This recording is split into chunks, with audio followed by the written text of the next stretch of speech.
Selamat siang Indonesia. Anda menyaksikan seputar Bali terkini pukul 11 WITA bersama saya Santi Maharani.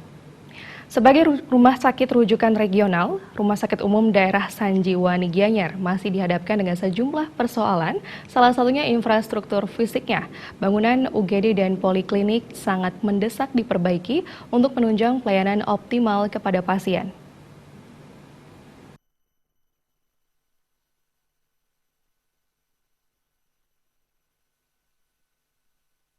Menyikapi persoalan infrastruktur fisik di Rumah Sakit Umum Daerah Sanjiwani Gianyar tersebut, Direktur Utama RSUD Sanjiwani Gianyar, Dr. Ida Komang Upekse menyampaikan, proses perbaikan beberapa bangunan terutama UGD dan poliklinik akan segera dilakukan secara bertahap dan dimulai bulan September 2016 nanti, di mana proses ini tentu akan mengakibatkan beberapa pelayanan akan dipindahkan dan akan mengakibatkan ketidaknyamanan pelayanan.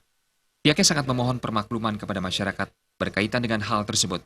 Namun kendati demikian, pelayanan tentu tetap akan dilaksanakan sesuai aturan dan standar operasional prosedur yang berlaku.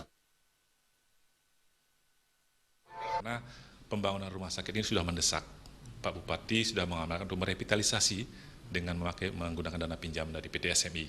Jadi kalau tidak ada haral lintang, bulan Agustus ini pendanaan akad kredit, jadi bulan September proses sudah mulai bisa dikerjakan baik dari tender maupun penyiapan lahan. Dan kita bulan Agustus ini sudah siap-siap dan ancang-ancang memindahkan layanan UGD ke belakang di basement, kemudian layanan poliklinik memakai gedung dinas kesehatan. Sehingga di bulan Agustus sampai 2016-2017 akan terjadi sedikit gangguan layanan, ketidaknyamanan pelayanan. Karena memang kita rumit sekali membangun gedung sekaligus melakukan pelayanan, itu agak rumit, itulah masalah utama kita, sehingga kami permaklumkan jadi bahwa pelayanan akan sedikit terganggu, tapi tetap kami di rumah sakit bekerja sesuai dengan standar dan standar prosedur yang ada. Ditambahkannya, master plan perbaikan tersebut berdasar atas perda yang ditandatangani Bupati Gianyar.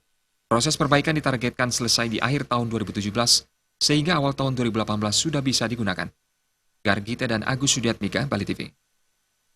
Sekian seputar Bali terkini kali ini. Terima kasih untuk perhatian Anda. Salam Indonesia.